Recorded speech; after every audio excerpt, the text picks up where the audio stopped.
আসসালামু আলাইকুম। বিভিন্ন সার্কুলার হচ্ছে।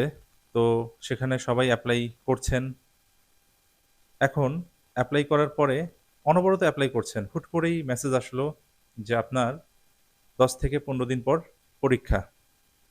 বাস মাথার মধ্যে যেন আকাশ ভেঙে পড়ল। যে ১০ দিন পর ১৫ দিন পর পরীক্ষা। কি করব? এখন কিভাবে প্রস্তুতি নিব? তো এই ধরনের চিন্তা কিন্তু আমরা যারা প্রস্তুতি নিচ্ছি আমাদের সবার মধ্যেই কিন্তু আসে কমবেশি। তো দেখা গিয়েছে যাদের প্রস্তুতি ভালো থাকে তাদের প্রেশারটা একটু কম থাকে, তারা প্রেশারটা একটু কম নেয়। কিন্তু যাদের প্রস্তুতি একটু খারাপ থাকে তারা দেখা গিয়েছে প্রচণ্ড পরিমাণে মানে প্রেশার নেয়। তো এই ধরনের যে সমস্যাগুলো এখান থেকে আমরা কিভাবে বের হয়ে আসতে পারি সেই বিষয়টি নিয়েই আজকে আলোচনা করব। তো এই ধরনের পরিস্থিতি যখন হবে যে আপনি মেসেজ পেলেন যে আপনার ১০ থেকে ১৫ দিন পর পরীক্ষা, তখন প্রথমত যে কাজটা অবশ্যই করা উচিত, আপনার যে পরীক্ষা সেটাকে একটু ঘাটাঘাটি করা উচিত।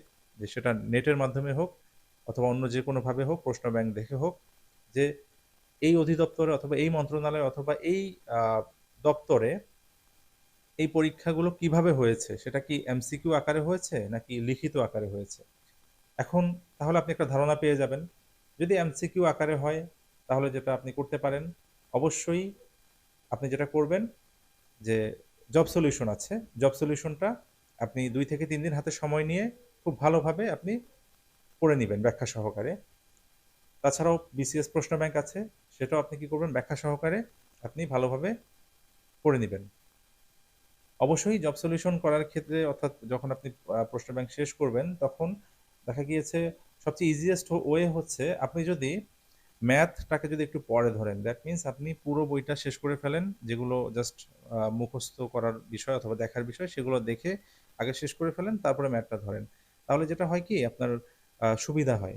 আর না হলে দেখা গিয়েছে আপনি পড়ছেন, তো যখন মানে পড়তে গিয়ে যখন আপনি ম্যাথ করতে গেলেন, ম্যাথ ২-১ টা ম্যাথ আপনার কাছে কমপ্লেক্স মনে হচ্ছে, অনেক কঠিন মনে হচ্ছে। তখন দেখা গিয়েছে আপনার যে এক ধরনের বিরক্তি চলে আসছে যে, "না আমি আর এখন আর জব সলিউশন আমি পড়ব না, এটা পড়ব না, ওইটা পড়ব না, আমার দ্বারা হবে না।" এই ধরনের চিন্তাগুলো চলে আসবে। তাই ম্যাথটাকে একটু স্কিপ করে আপাতত রেখে দেন। আগে হচ্ছে একাধারে জব সলিউশনটা শেষ করে ফেলেন। তারপরে গিয়ে হচ্ছে আপনি দরকার হলে একদিন সময় নিয়ে সব ম্যাথগুলো ওখান থেকে করে ফেলেন। এই সিস্টেমে করতে হবে। আর যদি দেখলেন যে লিখিত পরীক্ষার ডেট দিয়ে দিয়েছে, তাহলে অবশ্যই আপনি দেখবেন যে ওই প্যাটার্নে কোন জায়গাগুলো থেকে প্রশ্ন আসে। বিশেষ করে আমরা তো জানি যে লিখিতর ক্ষেত্রে সেম প্যাটার্নের প্রশ্নগুলো আসে। সেটা হতে পারে সেটা বাগধারা, এক কথায় প্রকাশ, তারপর হচ্ছে ফ্রেজ এন্ড ইডিয়মস, তারপর হচ্ছে অ্যাজ ওয়েল অ্যাজ যেভাবে হয় আরকি সেভাবেই। তো সেক্ষেত্রে আপনি লিখিতর যে প্রশ্ন ব্যাংক আছে সেটাও আপনি কি করতে পারেন পরীক্ষার আগ মুহূর্তে খুব ভালোভাবে একদম ভালোভাবে একদম দেখে যাবেন। ইনশাআল্লাহ সেখান থেকে দেখবেন যে কমন পেয়ে গেছেন। এত প্রেশার নেওয়ার কিছু নেই। তো আর বিশেষ করে দেখা গিয়েছে আমরা প্রেশারটা বেশি নেই। দেখা গিয়েছে পরীক্ষার আগ মুহূর্তে আমরা দেখা গিয়েছে যা পড়েছি সব একদম রিভিশন দিতে যাই। এখন সব রিভিশন দেওয়া আসলে ইট ইস কোয়াইট ইম্পসিবল, মানে কঠিন বিষয়। দেখা গিয়েছে ওই মুহূর্তে সব রিভিশন দিতে গিয়ে আপনার রিভিশনটা পরিপূর্ণ হবে না। পাশাপাশি আপনি সব রিভিশনও দিতে পারবেন না। এজন্য উচিত হচ্ছে আপনি যেই জায়গাগুলো আপনার কাছে কঠিন মনে হয়, এতদিন তো আপনি পড়ে এসেছেন।